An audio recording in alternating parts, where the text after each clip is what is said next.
பேரவைத் தலைவர் அவர்களே, உறுதியாக சொல்கிறோம்,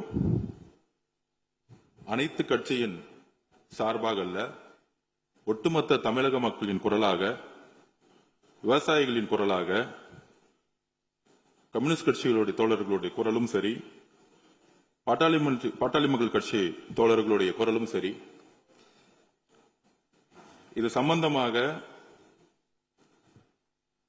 சென்ட்ரல் வாட்டர் கமிஷன்ல டிபிஆர் சொல்லக்கூடிய project report, detail project report, அது சம்பந்தமாக உச்ச நீதிமன்றத்துடைய தீர்ப்பையும் மீறி அந்த கமிஷன் அறிக்கையை சப்மிட் பண்ண சொல்லியிருந்தாங்க கர்நாடகாவை பார்த்து. அப்படி சொன்னது மிகப்பெரிய தவறு. உச்ச நீதிமன்றத்துக்கு எதிராக central water commission DPR submit பண்ண சொன்னது தவறு. அதை சுப்ரீம் கோர்ட்ல தமிழக அரசு எதிர்த்து நின்னது. 15/4/26 நம்மளுடைய கேஸ் தள்ளுபடி பண்ணப்பட்டது.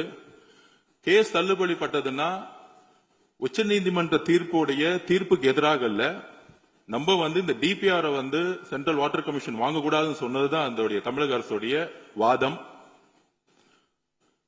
அந்த தள்ளுபடி பண்ணப்பட்ட பிறகு டிபிஆர் சப்மிட் பண்ண மட்டும்தான் சொன்னாங்க.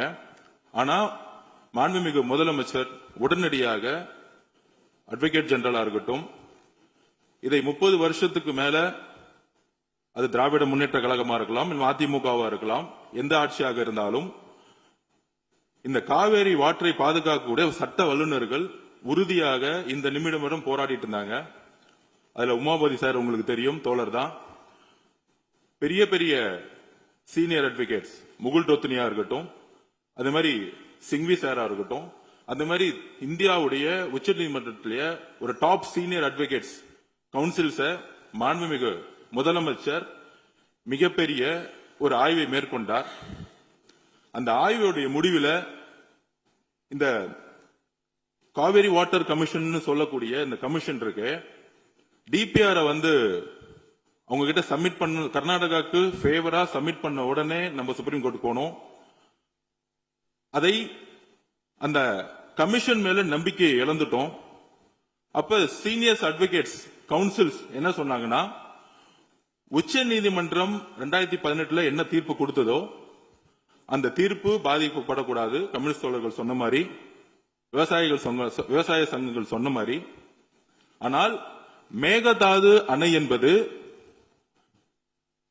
வாட்டர் ரிசர்வேஷன், அதாவது பங்கீடுக்கும் மேகதாது அணைக்கும் சம்பந்தம் இல்லைன்னு கர்நாடகா சொல்லிட்டு இருக்கிறாங்க.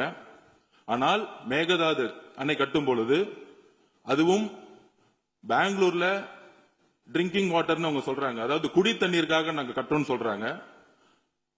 அது ஒரு சட்ட சிக்கல் நிறைந்தது. முன்னாடி விவசாயிகளுக்கு தண்ணி வேணும்னு சொன்னாங்க. ஆனா இந்த டீடைல் ப்ராஜெக்ட் ரிப்போர்ட் படி குடி தண்ணீருக்கு வேணுங்கிற ஒரு சட்ட சிக்கலை ஏற்படுத்துறது போல இந்த அணையை கட்டுறதுக்கு, மக்களுடைய குடி தண்ணீருக்குன்னு சொல்ல ஒரு அணை கட்ட முற்படுறாங்க. இது ரெண்டு விஷயமா பார்க்கணும். ஒன்னு சட்ட சிக்கல் நிறைந்தது. அப்படி சட்ட சிக்கல் நிறைந்து அவங்க சுப்ரீம் கோர்ட்ல டீடைல் ப்ராஜெக்ட் ரிப்போர்ட்டை காவிரி வாட்டர் கமிஷன்ல சப்மிட் பண்ண அலோ பண்ணும் பொழுது முற்றிலுமாக நம்ம காவேரி வாட்டர் கமிஷன் நம்ம நம்பிக்கை இழந்திருக்கோம். ஏன்னா சுப்ரீம் கோர்ட் ஆர்டர் படி அவங்க கொடுத்திருக்க கூடாது.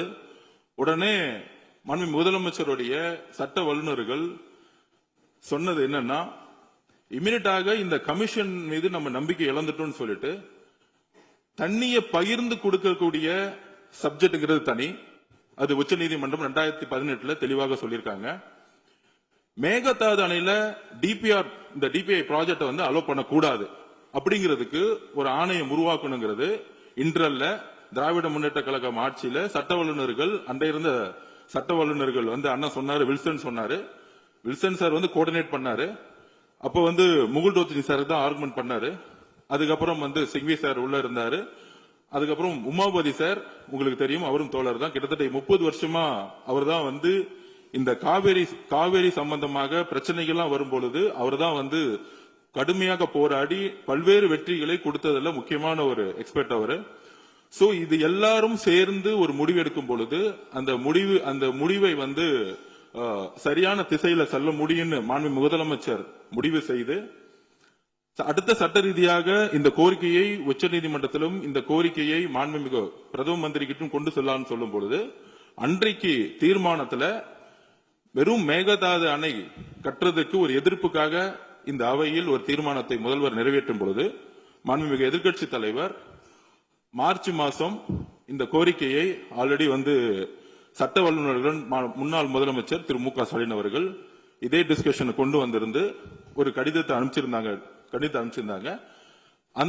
அந்த விஷயம் உடனடியாக நினைவுக்கு வந்தவுடன் மாண்புமிகு முதலமைச்சர் அதிகாரிகளுடன் மட்டும் கலந்துரையாடல, உடனடியாக சீனியர் கவுன்சில் கிட்ட உடனடியாக சட்டமன்றம் நடந்திருக்கும் பொழுதே ஒரு ஆய்வை மேற்கொண்டாரு.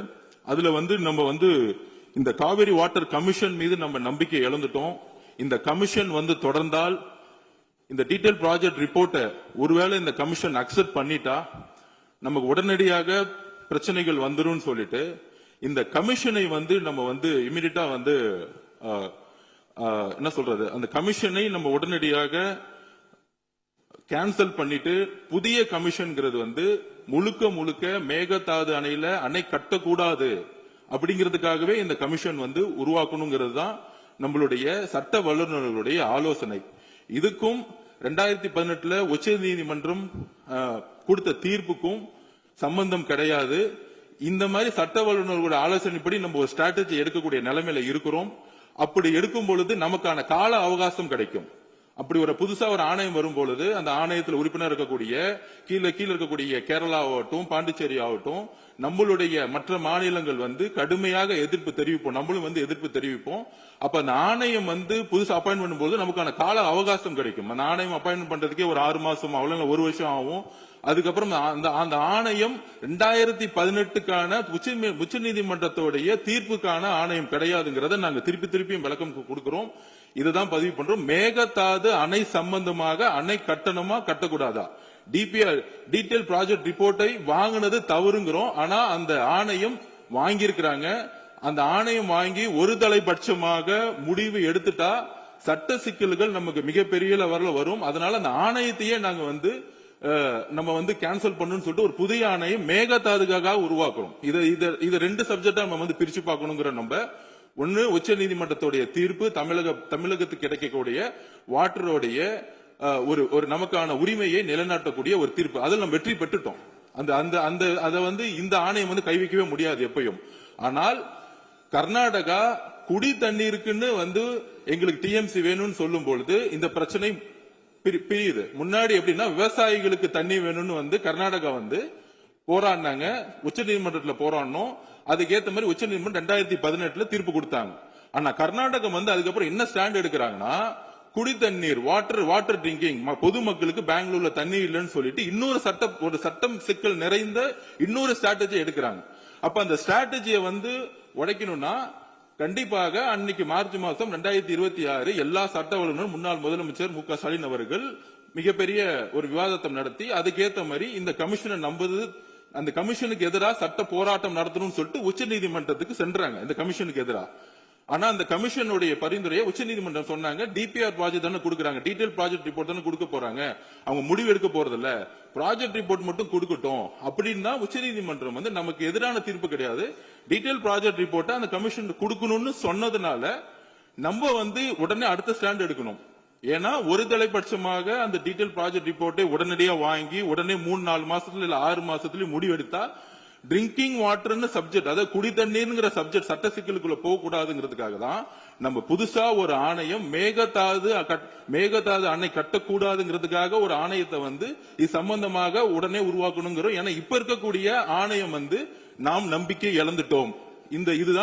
இதனாலதான் மாண்புமிகு எதிர்க்கட்சி தலைவரும் ஒரு ஆணையத்தை புதுசா உருவாக்குங்கிறது ஒரு உமாபதி சார் ஆகட்டும் சீனியர் அட்வொகேட் கவுன்சிலுடைய கடந்த 30-40 வருஷமா நம்மளுடைய விவசாயிகளுக்காக யாரெல்லாம் வந்து சட்ட ரீதியா சட்ட வல்லுநர்கள் போராடினாங்களோ அவங்களுடைய அறிவுரைப்படி மாண்புமிகு முதலமைச்சர் இந்த முடிவை எடுத்து இந்த சட்டசபையில மாண்புமிகு உறுப்பினர் மூலம் தீர்மானத்தை திருத்தல் தீர்மானத்தை கொடுத்தோம். இதுதான் எங்களுடைய பதிவு. உறுதியாக நாங்கள் சொல்லுகிறோம், கம்யூனிஸ்ட் தோழர்கள் எங்களுக்கு தெரியும், உங்களுடைய பிரதிநிதித்துவம் எங்களுக்கு தெரியும். நம்மெல்லாம் ஒரே கூட்டணின்னு சொல்றதோட தமிழக மக்களுக்காக ஒரே இடத்தில் விவசாயிகளுக்காக எப்பொழுதும் நம்ம குரல் கொடுப்போம். அதை நாங்கள் உறுதியாக சொல்லுகிறோம். மாண்புமிகு முதலமைச்சர் உச்ச நீதிமன்ற தீர்ப்பின்படி நம்மளுடைய உரிமையை எப்பொழுதும் நிலைநாட்டுவார். இது ஒரு லீகல் ஸ்ட்ராட்டஜி அப்படிங்கறத நாங்க பதிவு பண்றோம். நன்றி. மாண்புமிகு பொதுப்பணித்துறை அமைச்சருடைய விளக்கம், அதே போன்று மாண்புமிகு நீர்வளத்துறை அமைச்சருடைய விளக்கமே போதுமானது என்று நான் கருதுகின்றேன்.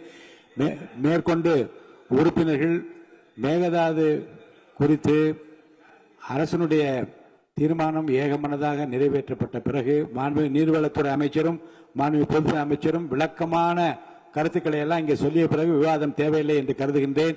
நான் உறுப்பினர் காமராஜ் அவர்கள் பேசுங்க. நீங்க